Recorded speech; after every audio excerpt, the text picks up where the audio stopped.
Welcome to the Sports Business Take Podcast, your home for sports industry news with a little personality. I'm Paul Hine. He is Zach Creekmore. How you doing today, Zach? I'm doing good, Paul. How are you doing, brother? I'm great, man. We were we were just talking about off air what we were doing like over the summer. You're playing in a summer league? I always play in a little bit of summer league, so we'll see. We'll see what happens when I get home. How serious of a league is that? Because Nothing. I would say is super serious. okay, because I was gonna say my internship that I just started this past weekend is for a college summer league, so I was just curious. Soccer's a bit different. We don't have anything. Yeah. Like, I think the closest comparable would be the USL to what that Okay. summer league looks like. But what Okay. I usually play in, and what I've played in the past, doing semi-pro stuff, is the UPSL, which is like fourth tier. So it's nothing like crazy. Wait, you played semi-pro? Yeah, technically, yeah. When did you play semi-pro? My freshman year. How did I not know that? I didn't publicize it very much. I played a little bit. That's all it was. Oh, you were just like, no big deal. I'm just a semi-pro athlete. He said, "We need Zachary the Machine." So he brought Zachary the Machine. Wait, your nickname was the Machine. My nickname for yes. Okay, I'm tagging Bert Kreischer in this clip. For very different reasons. I don't know if me and Bert could go shot for shot, but we'd have a good time. That's what I can say. I think anybody could have a good time with Bert Kreischer. Let's be real. But my coach, who is from Peru and he played professionally in Peru, would walk up to me and go, "Zachary the Machine." It is very, very strong accent. That's the exact same tone as they would call Bert Kreischer in Russian. But okay, we don't need to go too long on that. But I was just curious because the internship that I just started this past weekend, I started on Saturday. We're 4 days in a row. It's all college guys. It's all guys our age, but they're mostly D1 guys. The only D3 guys, I think there's 2 from Endicott and 1 from Middlebury. But that's it. Other than that, it's all D1 guys like Brown, Stetson, Northwestern, UMass Lowell, Merrimack, a bunch of other places that I'm forgetting. But I've had fun so far, but it's definitely like a lot, because I'm still getting to know all of the guys. I haven't met all of the guys on the team yet, and I'm trying to ask them to do interviews and stuff, not really knowing them that well, which is definitely a weird dynamic. And I feel like that's where at least personally, I feel like I have decent personal skills, like person-to-person communication skills. So I feel like that's where that's helped. Like yesterday, I didn't know a ton of the position players. I'd met a bunch of the pitchers, but I went up to this group of position players. I was like, "Hey guys, I'm Paul. I'm your video guy for the summer. Who's from out of state?" And then a few guys raised their hands, and I was like, "Who would be willing to do a video with me about how to pronounce Massachusetts town names?" I love it. Because we're doing that for a TikTok. Yeah. Yeah. So I got 4 guys to do it. And I thought that was great. I thought only like maybe 1 or 2 guys were going to be willing to do it. So the fact that 4 right off the bat were willing to is great for me, because I feel like then that makes me happy, because I'll be able to interact with a bunch of guys to do interviews now. Yes. Which is great, because I want to start getting better at that. Actually, it's been such a long time since we've recorded that I don't think we've done a podcast since I did my first post-game interview ever. Did you know about this? One you did for the basketball tournament. Yes. Okay. So I worked for AAU New England for their conference finals as like a freelance job, not this past weekend, but the weekend before that. And they asked me to do interviews. They didn't know that I had never done interviews before. And I just jumped right in and did it, and not all of them were great. I was still getting used to it. But I felt like I did a pretty damn good job. I can't lie. I can't lie. I was told tonight, actually, by a friend that like they thought that I had a script. I didn't have a script. They didn't. I mean, I wasn't told what questions to ask. Like I came up with the question myself. So the fact that somebody thought I had a script the first time I did it, A little bit of a steez. little bit of a Just shake it little out, bit of a Paul. pat on the back for myself. But I'm looking forward to releasing that video with the Massachusetts town names tomorrow. I think that'll be fun. Yeah, Um, absolutely. I actually really like the team that I'm working with at my internship right now. Great group of people. It's unfortunate though the amount of traffic that I have to get through to go there. Dude, it's bad. Like yesterday I left, so it's about a 45-minute drive in Okay. general. Yesterday I left my house at 6:30 in the morning. I had to be at the ballpark at 8. I didn't get there until like 8:05. Yeah. You look at I 6:30. I left at 6:30 and I didn't get there until a couple minutes after 8. Bloody hell, dude. Yeah. And that wasn't even the worst of it.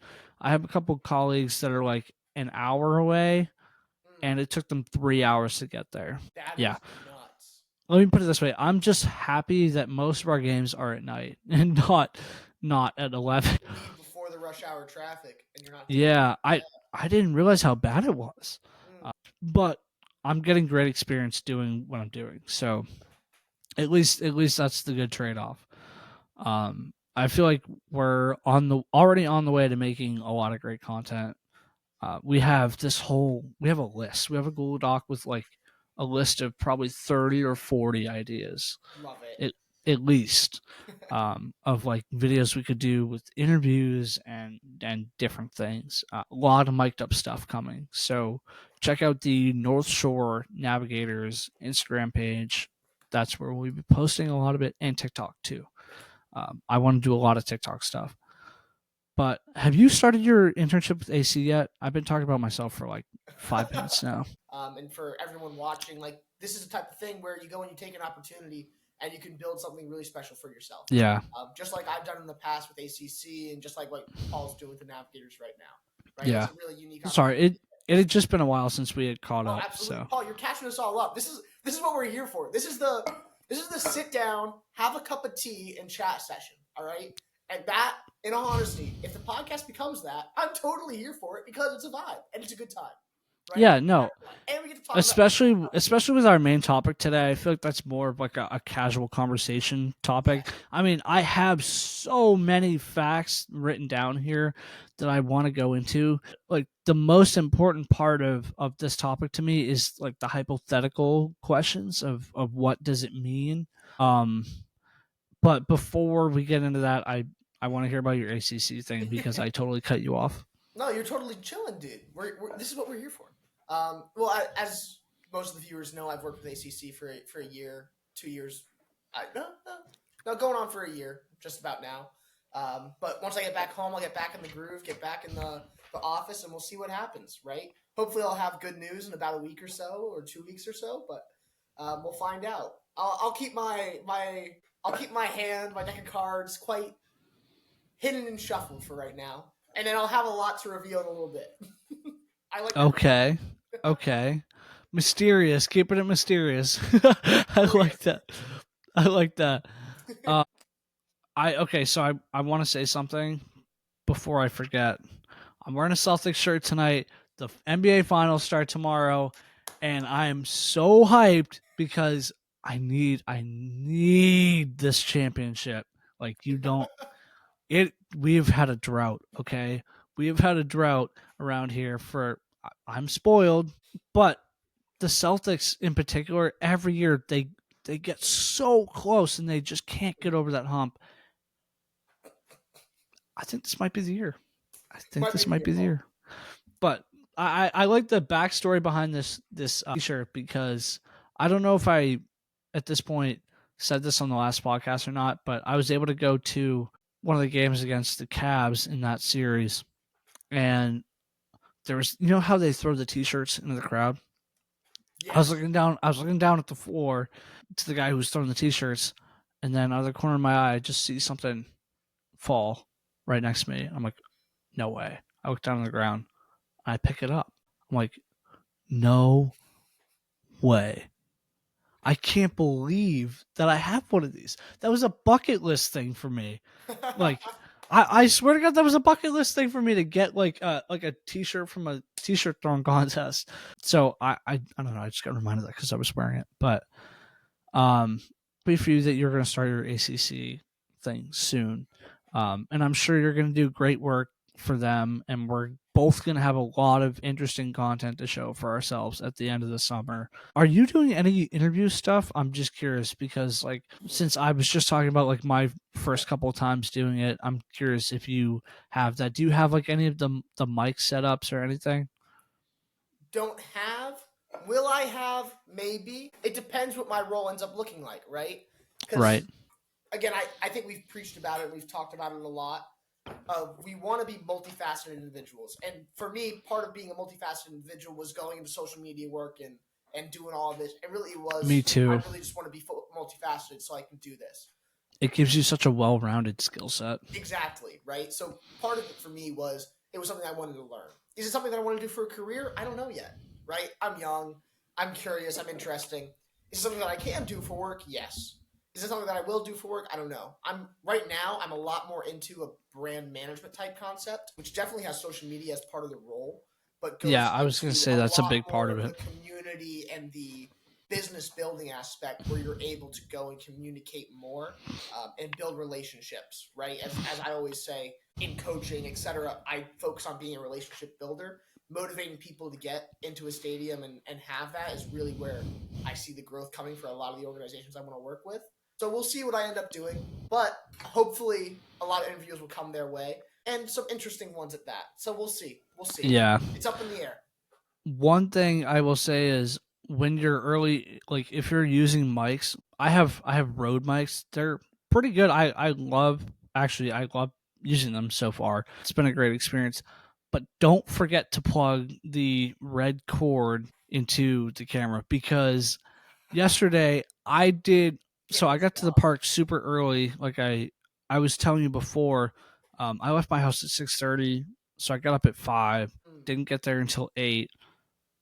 Actually, well, 7:45. So I started the interviews basically right when I got there, around 7:45, and I forgot to plug the red cord into the camera. And then I went to look at the videos. I was like, no, I don't have any audio off of the mic. And I was trying to figure out, like, for almost an hour, how do I get the audio back? Because they started playing music for batting practice in the background. I was like, oh. And then I realized, okay, I'll go into the app, I'll export the audio off of the mics were still on, even though I didn't have the cord connected. Mm. So I exported the audio and then put it over the video. Oh. But that took me like an hour to figure out. Let's go. Um, I was texting my team like, crap, I just did the interviews that we had talked about, but I don't have audio. And then I finally got it back. And when you're able to put together a good interview video, I think that's really cool. Like that's a lot of the stuff that I like to see because I don't know about you, but like when I see something on a team social media and it's interview with the players and it's getting to know them better, it's a well designed question or it's something that's meant to be funny. Like I had mentioned earlier, we did out of state guys saying Massachusetts town names that are ridiculous, right? Worcester. Um, Stuff like that is interesting, and that's part of the reason I want to get into social media because it's fun. It's fun to do that. Um, that's part of the reason I want to work in sports, man. Like, you feel like you never work a day in your life if you do that type of stuff every day because you're having fun while you're doing it. Um, but my whole point was get Rode mics. Those things are awesome. So if you haven't done that, like, and you Put need them to in the use car. mics, that would be my recommendation. I think this is the longest we've ever rambled on a lead up to a topic ever. So let's just actually get into it before we end up going over 2 hours on a podcast. We could do it. So We could do it. Put the because calendar up this there. is, dude, All this nighter is a podcast. this is a lengthy, meaty topic, and I mean like in the sense that we have a lot to dive into. So I'm sure a lot of you have seen the news by now. We put this episode together probably like a week ago when it came out, and just haven't had the opportunity to record since then. The NCAA, in a settlement of a lawsuit, has essentially agreed to pay college athletes, which now turns the line of amateur athletics, which has been what college is typically about, into closer to something resembling a professional model. So to explain a little bit more, the NCAA Power 5 conference schools are now allowed to pay players because of a multi-billion-dollar lawsuit settlement, but the athletes could opt out, and we'll get into that a little bit later. But the NCAA will pay more than $2.7 billion in damages over the next 10 years to past and current athletes. And as a part of the deal, they have agreed to a revenue sharing plan that allows each school to pay up to $20 million each year with their athletes. So that's not NIL money. That is salary, $20 million across their athletes every year. So what do you think of this idea? Because to me, the $20 million every year, putting a specific number on it versus an untested limit, is exactly resembling what we had talked about on this podcast so many times before with instituting a cap on the amount of money that these athletes can make. Absolutely. It is. It is in forms of a salary cap. It really is something to restrict that earning, or that, I guess you could say earning, so they can feel like employees, but they're still student athletes. It's a weird thing for me. And I think we've talked about it a lot. Well, it's weird because it's uncharted territory. Exactly. Well said, right? It is uncharted, it is odd, and it's exciting for those D1 athletes that have the opportunity, right? But now there's a whole totally different meaning to going D1, and a totally different meaning to going and wanting to be a D1 athlete versus D2 and D3. And I think that's something we'll talk about a little bit later, right? Yeah, there's plenty of questions to get into. It is immensely, immensely interesting and kind of exciting. This is a topic that we've talked about probably since day one of this podcast. Yeah. It's a topic that's been talked about since, at least in my life, since March of last year. And honestly, it's probably more than that. Last few years. By that, I mean introduction to Zach's headspace, because Zach does his own thing and ignores a lot of things, right? Dude, fair enough. So the first time I ever heard about this topic was I was at NCAA South, or Student Athlete Leadership Forum, right? And the president of NCAA came and stepped up, talked about it. Was it Charlie Baker at that time? Yes, it was Mr. Baker. Okay. That's when I met him, and all that jazz. I'm so jealous that you met Charlie Baker, by the way, but it's okay. Not much to be jealous of. He's a cool guy, though. And then the president of D3 came up and spoke about it and all this, and it was really a highly debated topic, right? Something that still really is going to challenge the NCAA as they go into this next, I guess you could say, phase that they're going into now, right? With this really going and abandoning the amateurism model. It's super interesting. Do you think it's a phase, or do you think it's like a new era? I think by phase I mean new era. Okay, right? okay. Thinking of, because phase to me had the connotation of like it's not going to be permanent. That's not what I'm thinking about. Okay, so that was the connotation that I was thinking of. I'm not thinking of it's a phase, Mom. I'm thinking of this is the next phase of their advance. Story. This is their next era, right? This is where they are moving, how it's going. Okay, yeah. And it's definitely going to be an interesting one, because it's something that's never been done before, right? The entire time college athletics has existed, it's been as a betterment of the educational experience. It's been as an addition to getting a higher degree. It's an enhancement of everything that is supposed to be what college is. But obviously recently with the NIL stuff, like the college sports landscape has changed very significantly. This is the biggest example that we have of that. So to me, the biggest part of this, yes, it's the fact that athletes that have been unfairly compensated in the last, I think it was since 2016 is when they decided to cap, past athletes that qualify extends back to 2016. So athletes that have been in the NCAA at 2016, the year 2016, and till now will qualify for part of the $2.7 billion damages, but the biggest part to me is the revenue sharing plan that we had mentioned right away. So that will begin in 2025. And I thought the breakdown and the percentages of how this is being paid out is really, really interesting because of specifically the fact that the majority of the money that will be in the revenue sharing is going to go to Power 5 institutions. We're talking, well, Power 4 really, now that the Pac 12 is almost no longer existent. We're really talking about the SEC, the ACC, the Big 12, and the Big 10. Technically, the Pac 12 isn't dead yet, but we're talking about those 5 things. That being said, 41% is being paid by the NCAA of the revenue sharing. 59% is being paid by the schools over about a decade for the damages to current and past athletes. So of that 2.7 billion that I was saying, so not the revenue sharing, but the actual damages lawsuit, like the money that came out of that, 59% is being paid by the schools, including only 24% by Power 5. So only a quarter of it being by Power 5, even though, in my opinion, I feel like a lot of that money is going to go towards past Power 5 athletes that had the star power to deserve being paid more than they were worth.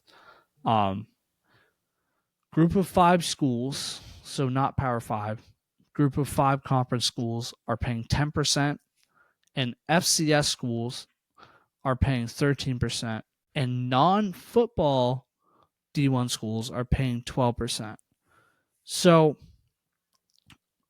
the first thing I wanted to ask you about that breakdown and the reason why I think it's important, do you think that it's fair that some schools who may not have had the awareness and participation in not paying athletes their fair worth are having to now pay repercussions for it? Specifically to me, the last one, when I said the non D1 football schools, that's the important part, because I feel like a lot of those, or at least there are some examples of those schools that have been recently promoted to Division 1. And how do you work that out? The first thing that comes to my head, and the first school that comes to my head, is Merrimack College. Just got promoted to Division 1 2 years ago, for Division 3 before that. How does a school like that factor into paying for these repercussions of not paying athletes prior? And Paul, great question. Honestly, I don't know, right? That is a mad situation that they've now been put in, right? Because of their position today, they have to go back 6 years into their history, right, where they're in a totally different division that actually does not include payment of athletes in any thought, right? It's the most closest to the amateurism model, right? Because you can't receive any scholarship or anything like that at the D3 level. At Division 3, yeah. Right? So it is a totally different situation. And it is very interesting, right? And it's hard. I understand like making it make sense, especially because you're going to the lawsuit, and this lawsuit went to the Supreme Court and it's meant to go and affect the NCAA going forward, which is why you're doing the widespread type of thing, because it does. If you were to just do it to the specific schools that these athletes have attended, it would then only apply seemingly to these specific schools, right? In a way that it would not fit well, nor would it be applicable. At the same time, it would lead to future cases, in my opinion, where more of these athletes are going and saying, well, hey, now you've paid this guy who played at this school. Well, I had a similar experience. You need to pay me too, right? So making it so that all athletes who have those experiences kind of get that same repercussion or similar repercussions. Yeah, but how far do you take that back? And that's the hard part, right? About legality. You can push it back as far as you want. I think they set the clear line with 2016, but it is a really difficult line to set and a really difficult to find a place. It could have been before that, because there were college athletes that had money being made off of them well before 2016. Yeah, absolutely. Absolutely. You're totally correct. And I wonder what made them choose that hard line of 2016, because I didn't see any explanation for it. But it's interesting to me because it's obvious that, yes, you cannot give every athlete that has ever played in the NCAA their fair worth for what they specifically could have earned at the time that they were playing, because that would take a unreasonable amount of resources to not only pay those people, but to figure out who should be compensated in what way, and how much they should be compensated with. Mm. That would be unreasonable. I get that. But how do you define where the line is? Is it since NIL has existed? Obviously, that's not what they chose, because they chose 2016. NIL wasn't even a thought in 2016. So I wonder what made them choose that line. But forgetting about the payout to past athletes, I really want to, in this episode, focus on the future and how this $20 million that each athletic department now has to spend each year is going to affect the business and the operation of college athletics. It's going to change everything completely. And not to be like we called it, but we kind of called it. We've talked about this for months, that like a salary cap would be the only thing that would stabilize the trend of where we were going in college athletics. And that's exactly what happened. So, not to say we were right, but we were kind of right. Um, Cheers. yeah. I'm right. So the cap will be reset or adjusted every 3 years to keep up with the pace of revenue growth, which I think is a really, really smart idea, Agreed. because that way you're not setting something and then having to go back and visit it years later and realize, oh, we've actually been unfair for the last X amount of years Mm. because this was set a long time ago. No, we're going to readjust as it's going, as the market keeps shifting itself into new territories and things like inflations and wages keep rising. Yeah. We're gonna keep adjusting with the market and with what these athletes are actually worth, instead of saying in hindsight they would have been worth this. That's super smart. That is forward facing. That is how you start innovation, by thinking about what are you going to do in the future. So I think that's really smart. Agreed. I've Well been said. talking a lot. What were your first thoughts on the salary cap idea? Well, I think you put it perfectly, Paul. Right, and especially with the renewal, it is a good idea. Right, we've talked about it in the past, and I don't want to repeat myself over and over again because I'm sure Which listeners I feel like I just did. totally have the Sorry. idea. Right, don't feel that way. Right, but it is something where we've put it in place. Right, it's going to set the cap, make sure that there is no, I guess, in some way or form, uneven spending across college athletics. Right, because when we talked about it, we were concerned that schools that are really successful, like your Ohio's, like your Alabamas, that get a lot more revenue, are going to be able to spend more on their athletes, and people are going to go there for the more money, And they would just rather than dominate. for a different sporting competition, right? So it would affect recruitment in that way, and we talked about that. Now, this kind of, again, eliminates that concern, so that's a big piece of it. It's an even But playing field. yeah, exactly. It creates an even playing field. Although NIL still kind of unevens that playing field to some extent, as we talked about, because there is stronger names and stronger media, and better players are going to want to go to better programs. It's part of the system. But that kind of fits in to the current college system, as we've seen NIL kind of adjust in the last couple of years. And as we've seen players go to kind of your odd schools that maybe aren't as successful and still find a lot of NIL success. So it's definitely something that fits in. The wage cap, again, creates an even playing field where we don't see those concerns. And again, as I agree with you, the 3 year revenue, the 3 year, I guess you could say, regeneration or updating, genius, right? As we've said in the past, this is a quote from my coaching, and it might be an odd quote, but I think it applies, right? I often say, if you're static, you're what? And the answer to the question is you're a cone, right? The NCAA here decided, I don't That want is not what I was expecting. all right, right. Well, it's a very aggressive statement to my players, but it gets the idea through, right? Nobody wants to be a cone. If you're on the field and you're a cone, I'm not going to play you, right? And it's being honest and it's being real, and I want to help them grow. right? And the NCAA here is saying we don't want to be a cone. We want to be constantly innovating and constantly growing so that our athletes feel supported and so that they can grow, right? I They was just are about not to say, being to stagnant translate here. that means growth. Yes, So they are not you being just said it stagnant for here. me. They are in a state of growth. They are in a state of constant changing. They are applying the concept of motion. And I can say so many things about motion. We don't need to get into it. It's a metaphor, but motion is key in everything you do.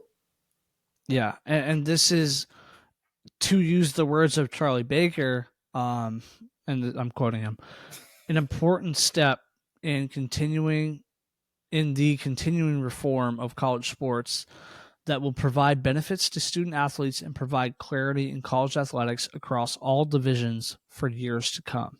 Mm. There's nothing to disagree with in that statement. That's exactly what this move provides. It's probably the biggest development we've had the past several years as to what path college athletics is going to take and how they will deal with this new concept of the monetization of college athletics, or how to include the players in the monetization of college athletics. Um, just to add another quote from him, this settlement is also a roadmap for college sports leaders in Congress to ensure this uniquely American institution can continue to provide unmatched opportunity for millions of students. Mm. So the important piece to me there is the opportunity. These kids that are now, I mean, mostly Division One kids, are going to have opportunities that nobody has ever had before in college athletics. No one. And I'm really curious to see how they're going to take advantage of it, and how it will be presented to them. Will the schools embrace it and have counselors to help them with their financial needs? That's kind of already a thing at a lot of schools with NALs, with the collectives, right? How will that translate into now this budget of having $20 million a year? Who will be in charge of that? Will it be the athletic directors? Will the coaches be responsible for handing it out? How does that cash get distributed? Does that get distributed in scholarships? There are so many different questions that you can go into as to how is this $20 million going to affect not only the process of who comes on campus, and we can get into that, but how is that $20 million getting distributed? Mm. So I have a bunch of questions written down here. Um, I just mentioned, how does this affect who comes on campus? So let's start there.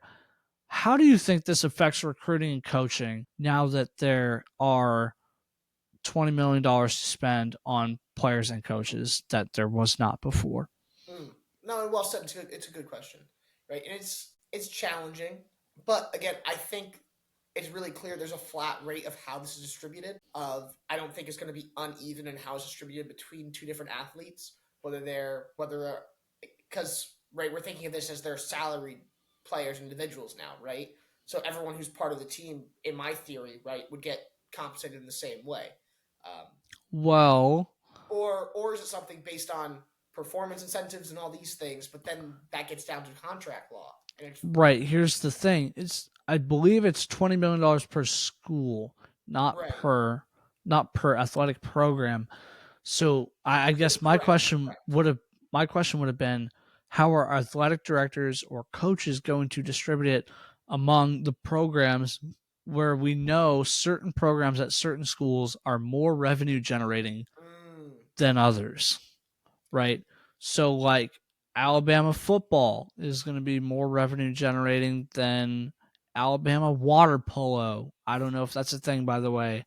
I'm just throwing that out there. But the Yeah, concept is it's relevant. right there. Yeah, and you're right. It's an interesting question of, and I think one possible solution is the athletic directors look at the percentages based on student population and divide it based on that of student population and participants, or maybe they go and they divide it based on actual revenue brought into the school, and then try to create some form of reasonable based thing, or they could do a flat rate and just straight up divide it amongst all the teams, right, and all the athletic programs. Now, I mean, I think that that's seems like fairly the fair. fairest. Ah, I Because don't then know. you're telling Alabama football you don't deserve 98% of this, Yeah, I right? was gonna say that You're seems like telling the Alabama fairest way, fans but poor athletes they get the same amount of money, right? So okay, you'd have to look at okay. both and student population in reference to the, I guess, draw. I have an idea. Okay. So I think it could be distributed like this: you base it upon the calculations of which teams have the highest percentages of the income of your athletic department for the year. Hmm. So let's say we used Alabama football as an example. Let's say Alabama football brings in 25% of the revenue for the school's athletic department for the entire year, or Right. the entire revenue that is based off athletics of Alabama for the entire year. Hmm. Then they deserve 25% of the $20 million that is allocated to Alabama. Right. So you base it off of the percentages that that each program create off the total revenue that the school receives. Does that make sense? Yes. No, that was what I was getting at with the percentages of revenue, which is number two of my three Did I possible just solutions. repeat what you said? No, no, because you explained it in a Okay. much better and a much clearer way. Mine was just chaos. Um, Okay. but I was gonna. I don't want and you're totally right. Like that is an option. But then you go down to schools where the football program is getting pretty much all of it, while all the other schools is getting none of it, right? And that's where I think the NCAA has done a good job here. They've left it up to the schools, whereas they can make the decision per each individual situation, and each individual situation is going to be very different. So there is no to. clear Yeah. right answer, right? It's a hypothetical of, well, here is a possible answer for these schools, right? A school like Merrimack or a school much smaller school, right? Maybe it's going to be more evenly split because they don't have the same draw for all of their teams, right? And that way they're going to be able to distribute it more evenly. Maybe Yeah. they'll go to different incentives for athletes. Maybe you could say it's going to be based on GPA, right?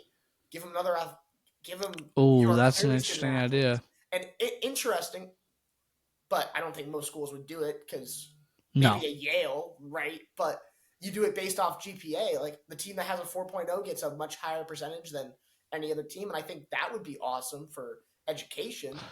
Do I think I the was gonna NCAA say would that do would be that? an No. interesting way to connect it back to the almost the amateurism model where it's a betterment of your education. Exactly. Exactly. Um, but in reality, I don't think that would actually happen. I would love to Um, see it though. I'm a little me selfish too. guy of Me too. Zach does good in school. He wants to get paid for it.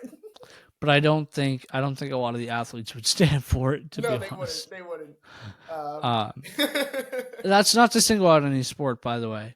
no. I in general, I don't think some of the programs would stand for that. But I think we have gotten away from, I guess, the question that I had originally asked, Rapid which train. was how does this affect recruiting And and you're and how do you hire coaches? Because we didn't really even talk about that in the distribution of money. and, it, and the thing is, like, I don't think does this affect recruiting at all, right? Other than kids are going to be more eager to go D1 because they're making money from it. I don't think it affects coaching. I don't think it affects coaching massively either, right? Maybe coaches I are getting paid slightly less because there's now money being redistributed in a different way. actually disagree with that. I think that could affect coaching more than recruiting because if a school wants to hire a good coach, they're going to say, "Oh, we're going to allocate a larger percentage of our $20 million to you than any other school that's going to offer you." Are they able to do that? I believe so. Because it seems to me at least that this is specifically meant for players. Not for the entire athletic department overall. Correct. Okay, The, if you're right and that's the case, then it doesn't affect okay. coaching at all. And you very possibly could be right about that. It was kind of unclear to me Yeah. as of whether that was a $20 million for the entire athletic department to spend, or whether it was specifically going to the athletes. Yeah. Now that we're talking about it, I feel like you're right that it's going to be specifically going to the athletes because that's what the entire case leading up to it was about. So, assuming that you're right about that, then yes, it's not going to affect coaching. But in recruiting, I feel like, remember how we were just talking about distribution? This actually ties in really Yeah, well. absolutely. Well said. If a school says our program has the highest percentage of our $20 million going towards this sport, recruits are going to be more likely to go there than other schools. Because they're making a higher percentage of that 20 million. Yeah, absolutely. Right. Well said. So that's my thought in how it would affect recruiting, And and here's that right. would You're help the totally right. schools that do that. Right, you're totally right. And this is where we're saying the NCAA has done a really good job of leaving this up to the schools here. At the same time, they've done a really bad job of leaving up to the schools here because it can be leveraged to support their programs and be leveraged to say, we want this program to be really good, so we're going to allocate a lot of the funds towards it. Right? Which Yeah.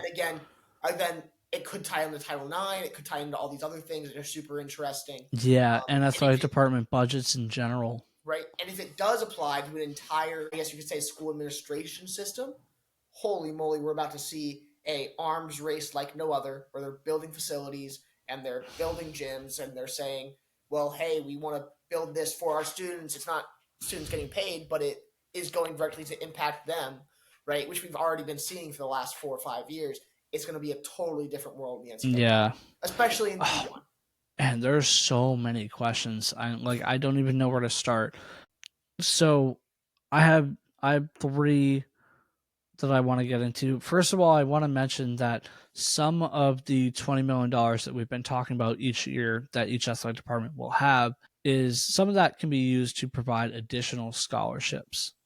So do you think that will be a big piece of this? Do you think that coaches will decide to put more scholarship players on their rosters now that they have the ability to? Or do you think that it will be spent more to directly compensate players that are the highest performing players on the team? Good question, right? And I think we both expressed the hope that it would go to everyone, right? In some form of equitable way Yeah. where you're on this team, you've earned this, right? Yeah. But at a certain extent, somebody who's playing every game versus somebody who's riding the bench probably deserves different types of compensation. It's just reality. Agreed. Now, thinking about it, I would say I would really hope it'd be equitable. But in all honesty, I really hope it would go to support more scholarships, right? And I think we both agree, right? We were big fans of the NCAA amateurism model. We're big time students. We're committed to our academics, and I want to see that commitment come through athletics and coaching, right? Athletics has been a huge part of my college experience, and I believe it's a huge part of the college experience for a lot of people, right? Especially these students, right? So people who are able to get that academic scholarship that frees them, right, from that fear of debt, I think it's a beautiful thing. I really would hope that it would happen. But do I see it as the most realistic outcome from this 20 million?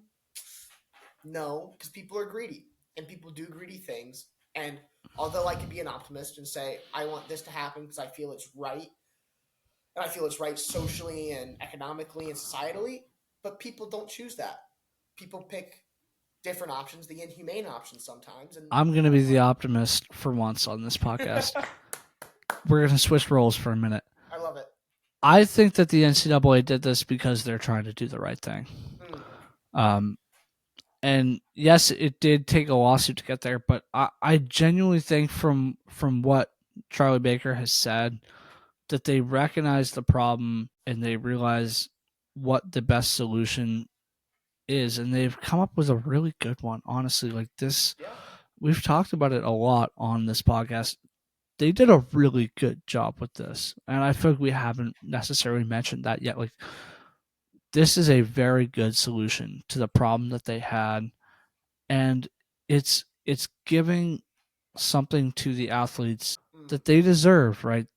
They really did a good job on this problem, and I want to emphasize that before we go into all the questions that we have. We're already 45 minutes in. Good Lord. Yeah, this is an hour and a half long episode. We are. Yeah, no, for sure. And I'll try to edit out as much as I can.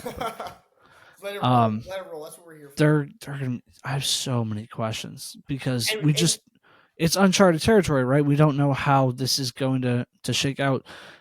So my next question to you is, how does this affect the transfer portal? Because we've seen the rise in transfers over the last several years, and a lot of it has had to do with which schools have had the best NIL collectives and the best ways to handle NIL in a way that benefits the athletes. Now that everybody's on a level playing field, how does it affect the transfer portal? Does it go down? Does it go up? The numbers of athletes that are transferring. What do you think about that? Good question, right? And I think it's a good question to everyone listening too, right? What do you think is going to happen? Where does this go for our, I guess you could say, D1 buddies, right? Our D1 friends that are sitting there and they're like, okay, one, I don't think it changes the NIL situation at all, right? It doesn't. People are getting this on top of NIL money, right? True. So adding on to that, I don't think it changes the NIL situation in the transfer portal where people are going and saying, saying, how can I go and I can make more money at this school because it has more media pull, right? And there is realities of that. Now, there is also a piece of, because I'm playing more often at a smaller school, I actually can get more media money because I have more screen time and more attention, right? And able to connect with more local businesses, right? So there's a form of duality there. Do I think it might increase athlete retention? Possibly yes, right? Because they are directly getting compensated by this school. So it adds that extra little feature that schools can go and say, well, here's this on top of you like your coach, you like your friends, you like your classes, right? Where the incentive to transfer is a little bit less. So maybe it calms the storm a little bit. I agree. But does it really change the NIL situation that's causing this that quote unquote may be causing this transfer portal nightmare right now? I don't think so. Right? Does it calm the NIL storm? No. Does it calm a storm? Yes. Right? Does it incentivize athletes more? Yes. What are your thoughts, Paul? Yeah, I feel like the attachment to schools will be greater than it was before, specifically for those athletes that are, and this is connected to the distribution, that are in programs that have a high percentage of the money distributed to them. Those athletes are going to want to stay in the positions that they have because they know that they're in a good position at their school. That being said, the transfer portal will continue to be a problem for a little bit because there are just sheer volumes of kids that are in there without places to be right now as it is. So until that settles out, it's going to be a problem that we've talked about on here before.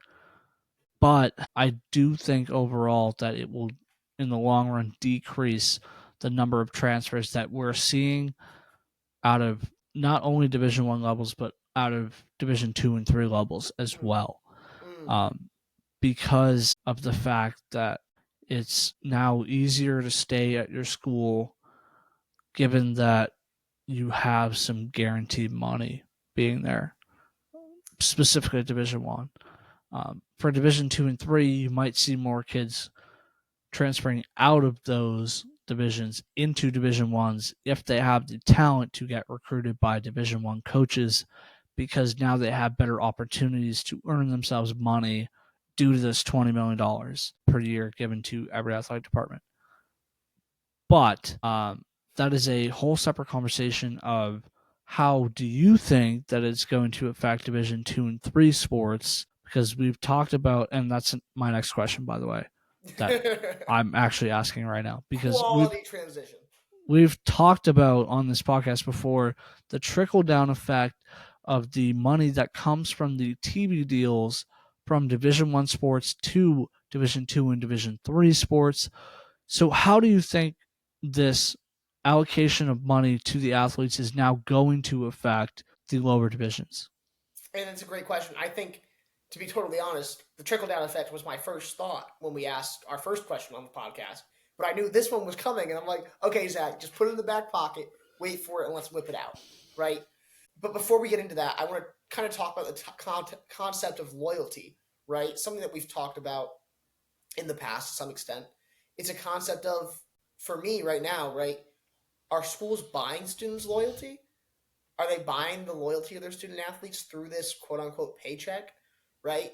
And it kind of does feel that way a little bit, right? And it feels kind of lost in the way of Yeah, but everybody has the same ability to. correct, which same but different, right? Because they have the ability to go and make it for Okay, themselves. everybody at Power 5 Yes, does. right. So Not everybody in Division 1. right, so it's a challenging situation where I think there does feel like there's some loyalty lost here, both for athletes who are going to leave school because they feel it's a more leveraged option because they can make funds, and at the same time, athletes who are going to stay at school because they're getting paid. Could you not argue though that the loyalty for athletes to their universities in college sports was already at kind of an all-time low due to the number of transfer kids that are in the transfer portals? Well, and here's I'm going to reference a dumb Instagram story post that I made, referencing That's Claudio completely fine. We Ranieri, work in social right? media. Referencing Claudio Ranieri, kind of when you think about Italian soccer, there's a core of loyalty. You think Francesco Totti, you think Claudio Ranieri, you think Paolo Maldini, people that played for clubs for their entire career, right? Academy all the way through, right? You think of people like Andrea Pirlo, right? That they symbolize, and I know Pirlo played for a lot of Italian clubs, but they symbolize something about it, something about love, right? And we miss that in American sports culture, right? LeBron James as an athlete, how many basketball teams does he jumps ship every 3 years, right? And I'm not going at LeBron for anything. LeBron is one of the best players of all time. He's an icon. But is there a concept of him being loyal to Cleveland? I guess he went back there to win a championship, but then he left again. Yeah, but that's also professional sports. That's not college athletics, right? We've never seen that dynamic in college athletics. Now, are we seeing that right now with the transfer portal? To some extent, I feel like we are, right? I feel like I have a better chance to go and play and win a championship here, so I'm going to leave. Right? There is no concept of loyalty or loyalty to a coach. Something we've lost in the American game. It's something we've lost even in the sporting game across the world. Do you Right? think I think that's because of the monetization, I think specifically in the NCAA? specifically in the NCAA, I don't believe it's specifically because of the monetization. I think it's because of a loss of values in our country as a whole, and that's a totally different topic. Yeah, and we could go on for hours about that. But I think it is because of a loss of values. Monetization may play a role, as many people might say, money is the root of all evil. Hence why I started off recording saying I don't care about money in any terms of concept, right? It's not about money. It's about loyalty. It's about the people that you're working with and the things that you're able to do to impact communities and make a really large impact. And I think when I see people go and jumping ship, and we kind of talked about it of how does it affect the transfer portal? The transfer portal is crazy right now. You think of athletes like Ronaldo, right, who have done great things in a lot of great places and built. How do you have the ability to go and impact community as a college student? Something that I've been blessed to go and experience and do if you're leaving your school every 2 years, right? You don't have the ability to do that. Even for somebody who's going and transferring and jumping schools. I have friends he went to WestCon and then he went to PBA and then now he's at a new school and like it worked out for him. He's doing great things, right? I'm really proud of him. But it's a totally different experience, right? And I think there's a lot of people who miss out on that experience because they're chasing a championship, right? And because we talk about championship mentality. It's all about the success. It's not about the story. And that's something that I think we miss in American sports. That is one hell of a tangent, but I apologize.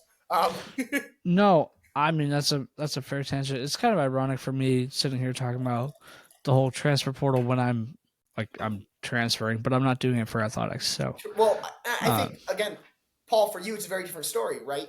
You actively committed yeah, to a community and you built something special and you built a place special and you said, "Well, this place I don't see myself growing anymore." Right? I see myself yeah, hitting a road bump. I need to move on. Right? I had the same yeah. experience. Right? I could stick and stay in Maine and say, I got a good thing going here. Got a lot of great connections. I got a lot of things going. But I'm But you saying, know you're capable of more. but I know I want more.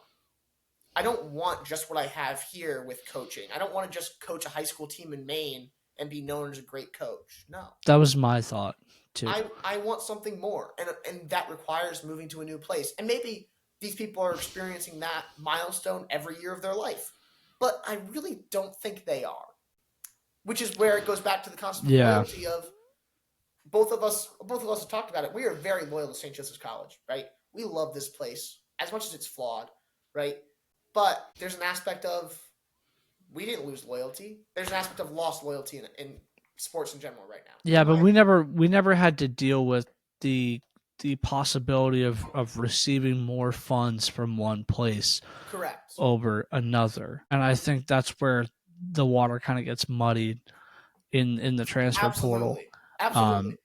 Is you're faced with this choice of, man, I really love it here, but maybe they're not giving me what I feel is my fair worth, but this other place is offering me that. And yes, I'm risking not having the same type of community that I have at my current institution, but maybe I could try to build it there, and I would also have the money, Neither of us have had to deal with that.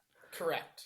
And I think that the fact that now that we have this establishment where there's this $20 million that every athletic department is going to have will help to counteract that, because of the fact that most schools will not be able to offer more money than another school, right? Unless the percentages that are distributed are unfairly tipped to one or two programs in the school. Right. And that's where it goes back to the distribution of the money. And I think that might be the biggest piece of this story. Absolutely. Is how does this now work out going forward? So speaking of that, of how does this work out going forward, two more questions that I have for you. 2D3, right? We told. Oh man, that's not where I was going, but it's okay. It was really important. I just wanted to get that loyalty bit out because I feel like it's a good. Yeah. Bit. Yeah. I wanted to reference Francisco Totti because he's an icon. Okay, trickle down effect, right? Whoa, because originally we're gonna end up going for 2 hours tonight. $185 million that goes from D1 programs down to D2 and D3 programs, right? From NCAA total overall revenue, right? We've talked about this a lot. This $185 million, how is it affected? Because now we have NCAA overall money going back to these programs. How does that affect the $185 million? Do we know yet? I don't think we do, right? And that's the biggest concern of there are programs, much like probably St. Joe's right now, that require that however many, let's say it's $90,000. Whatever percentage it is. That a really, really small school gets, that is how that program survives. To fund the championships and to fund the equipment and all that stuff, yes. To fund any activity, right? Yeah. To fund any of it. That is how that program survives, right? Yeah. Now, if that gets smaller, how many schools say we can no longer do this? Yeah, we can't have athletics anymore. That inch closer to closing. And this was exactly the conversation I had. This is the conversation we were having a month or two ago. Right? On this podcast. That inch closer to being that next St. Rose. And if you don't know the story of St. Rose, it's really sad. I highly suggest you Google it. They just closed one day. Yeah. How many schools become that? I'm hoping that doesn't happen. I'm hoping that the financial effect of this decision stays within Division I, and that the percentage of the money that goes to Division II and Division III athletics will continue to go to Division III and Division II athletics, if not increase, because that's how opportunities get open for hundreds of thousands of kids across the country and across the world, right? If Division II and Division III didn't exist, if only Division I existed, there would not be as many kids playing college sports out of already such small percentage that make it to college sports in the first place. So for me, I really hope that doesn't happen, that this doesn't have any trickle-down effect to where the percentage of the revenue shared by Division Two, Division Three would not be as much as it is now, because I think that could be really dangerous and could set a bad precedent. Um, but we won't know for a long time, or at least a little while, whether that's the case or not, because they not only have they not specified, but it would take years to shake out, for us to see the effects of that. Absolutely. And it is going to be a storyline we have to continue following, right? As we have throughout the entirety of this last year and probably more for many people, right? We have to continue keeping our eye on this as the situation continues to change and develop. What does Mr. Baker's decision here, what does the Supreme Court's decision here affect D2, D3? And really, there's a lot of possibilities of schools closing and things that could go really bad, but there's also a lot of possibilities of things that could go really good here, right? Where Yeah, they get a lot of support, and now that the D1 is no longer an amateurism model, that D2 and D3 get a lot of uplifting for being an amateurism model, right? That is a lot, and gets a lot more praise and attention because of it. that's a great point. Now, do we know if that'll happen? No. Can we hope? Yeah. Can we believe? Yes. Right? I feel like we're optimists in general. We definitely try to be. You definitely are an optimist. I try to be as much as I can, even though I seem cynical a lot of the time. So I two questions that we haven't talked about yet, and these are the last two to me. Are what does this mean for non-Power 5 conferences? For example, the FCS. And how does Title IX apply in this situation? We talked about the distribution of money in the sense that it can be distributed by percentage of revenue, but how do you correlate that with Title IX and making sure that men's and women's sports get their fair share and that not one is too dominant over the other? What do you think about that specifically? Let's start there. Let's start with Title IX. I agree. Right. And I think it goes down to, for the viewers listening, if you haven't had an experience with Title IX, I hope this is informative in some way. Right. How Title IX works, right? You legally have to have the correct number of sports teams and the correct number of fund distribution and that participants equals out to your male/female population of your school, right? Within a 5% gap. So you get a 5%. I was going to mention the 5%. Right? Yeah. You get a 5% free rate, which is really important, right? So for these funds, right, if it's not distributed within that type of context, I can see a lot of lawsuits happening with schools where, well, this doesn't follow Title IX and this is a government-supported, government organization-supported, right? Well, thinking of the NCAA as a government-type agency, right? It's a governance organization, not a government organization. Right? Yes. Yeah. Right. This is an NCAA type thing that's meant to apply to all athletes, and it's being applied unevenly based on the concept of gender because female sports bring in less money. Right. Which, again, I hope that doesn't happen. Massive issue. Right? Yeah. So there's going to be a lot of interesting conversations around Title IX, around male versus female sports, kind of type of conversations we've had around the USLW, around the USL Super League, around the NWSL, around the WNBA, and all these other women's leagues, where how does this apply now to college sports now that college athletes are making funds, right? Yeah, it's something they've never had to deal with before. Men's sports versus women's sports, or do they try to split it evenly by top earners of each? Now, that, in my opinion, would be interesting, right? You break down, okay, here are our top earners based on each of men's and of women's, separating them. They each get a trickle down from that 20 million, right? And I think that would be a really interesting approach to the distribution, right? That's a good dude. That's a good solution. That's an interesting thought. That's definitely a good solution and one that I haven't thought of. But it actually would be interesting to, and maybe this is a good idea for our next guest, talk to somebody who works in the NCAA to see what they think about how this is going to shake out, because we just don't know yet. We've seen the result of what has happened with the cases, but we don't know what the long-term effects are going to be. And I actually think now you got to remind me tomorrow, but like I'm gonna reach out to a few people who work with the NCAA. Message Charlie Baker on LinkedIn. Yeah, that's not gonna happen. Like we're not big enough for I that. would Let's shoot be my real. shot. Shooter's gotta shoot. I mean, hey, Absolutely. fair enough. Listen, I tagged ESPN on one of my media videos last week. No shot in hell they're reposting me. But I figured why not?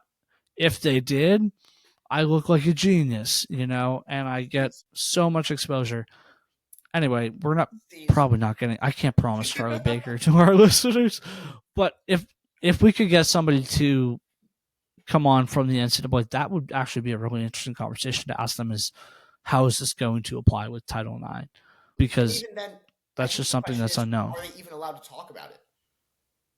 True. I don't even know. I don't even know if it's like confidentiality, NDA type stuff. Like, I don't know how deep this goes, Paul.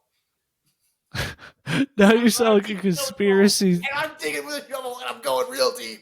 Now you sound like a conspiracy theorist. Love it. Just a little bit. Just a little bit. The loyalty section and this now. Ooh, I'm coming across as a bit of a nut tonight. I'm here for it.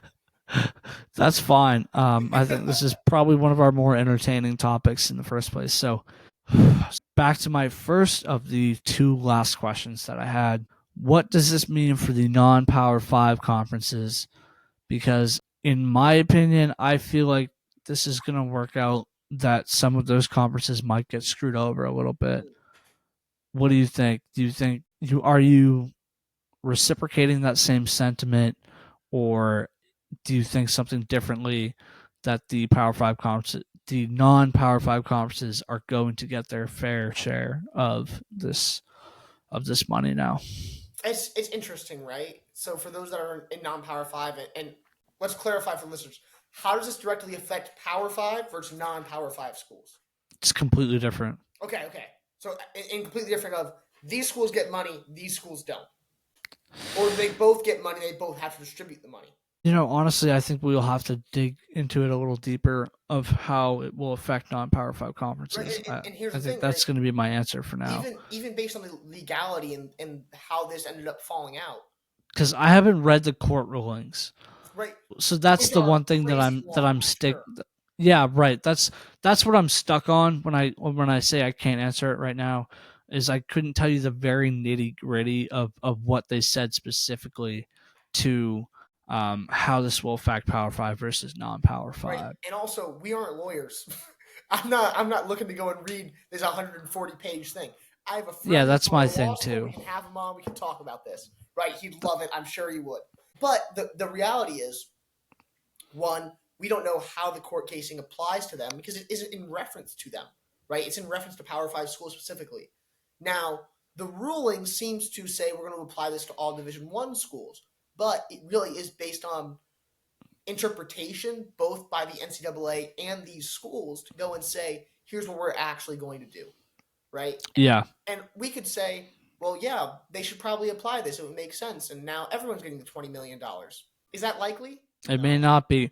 I mean, it depends on, I guess it really depends on whether the NCAA is willing to empty their pockets or to what degree they're willing to empty their pockets to Division I universities that are outside of Power 5, because they may make a lower percentage of the overall NCAA revenue compared to Power 5. Correct. Which now... So that's really what it depends on, is the degree of the NCAA's willingness to do that. Let's say they go and they choose to distribute it based on the percentage of revenue they earn, kind of like we talked about with the distribution of the actual $20 million earlier, right? Now we even go further into the point of, yeah, you can still pay your student athletes. Now you're getting, let's say, $5 million. How does that affect recruitment? How does that affect transfer portal? How does that affect all of that? And it becomes we'd have the same conversation over and over again. Right? We'd have to continue to do the cycle. So it is really a crazy topic with so many opportunities and so many options, where it really is just dependent on what the NCAA chooses to do, right? Do they choose this applies to everyone? It's going to go everywhere. It's going to do everything. Or do we really have to say, well, there has to be a point where we stop at some point? And if there's a point Yeah. where we stop at some point, which is realistic, because you also have the trickle down effect and all these things you also have to cover, right? Because the NCAA is a huge organization. I don't even know how many schools are in the NCAA, right? Across all three divisions, it's probably a huge number, right? And now we're saying and sitting here looking at it like, well, wow, we don't know what is going to happen. And this is going to be a shaker and shake up for everything that's happening in the NCAA, right?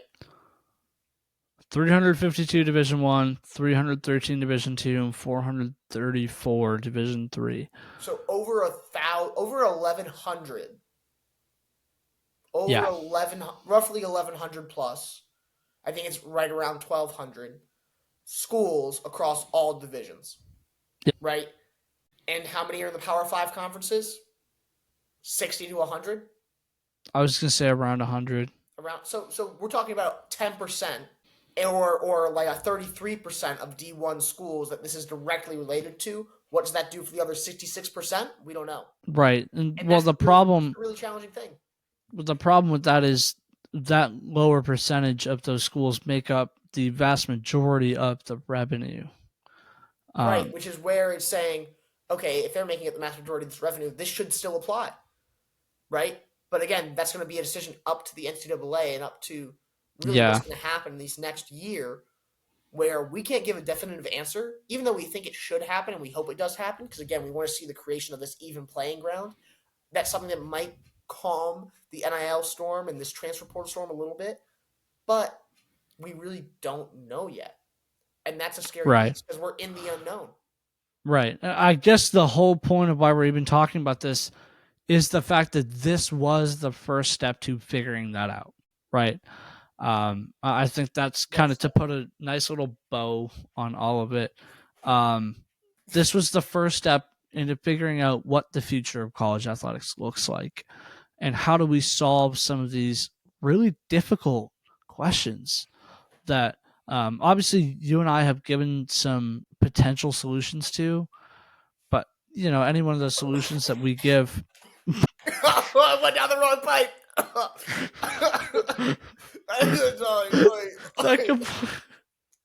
Paul, you're putting it in a great bow. I just blew it. That completely threw off my train of thought. This is what I get for drinking water. Oh my God, I ran out of my water like an hour ago. That's why I got the kettle, brother. See, and I thought that was a pot of coffee when we started. If it was, I would have just been doing a spit take. That's staying in. High key. To put a nice little bow on all of this, this is the first step into figuring out what college athletics is moving forward and for the rest of history. Not saying that whatever they decide in the next year or two will be what it is forever, but I believe the decisions that they have to make in the next couple of years will define how we view college athletics and how they operate with college athletics and how millions of kids will experience college athletics in the next several decades. So we are very interested in seeing how this will develop, and we will continue to talk about it as they continue to say how this will all shake out. And I actually think that it would be a very interesting episode to go back, if we're still doing this in a few years, and go back and look at how did this decision affect college athletics. To watch the episode and go back and see what actually happened? Dude, that'd be bad. I love it. Yeah. History all right. Moments, the series. Well, we've had officially the longest episode in sports business take history. I think we've, there's no way we've done an episode longer than this. There's no shot. Have we? I feel like we have. I don't know. Maybe spicy. We'll find out. Maybe I'm wrong. But at the risk of having my computer die, I'm gonna say we should. I think table this. I think we've probably gotten out most of the ideas that we have related to this topic, and obviously, since this is a developing story, we'll continue to talk about it. And really, obviously, it's close to both of us. having been through at least some of the process. Obviously, we didn't experience the financial implications of any of it, but it's just going to be an interesting story for sports in general going forward, because not only is it affecting college athletics, it's affecting how college athletes transition into pro athlete life too. So we will continue to update you all as this goes forward. And as always, thank you for listening. And if you agree with us on a lot of our ideas, we'd love to hear from you. If you don't, we'd also love to hear from you. We want this to be kind of a open discussion for everybody. So thank you guys for listening, and we will see you next week.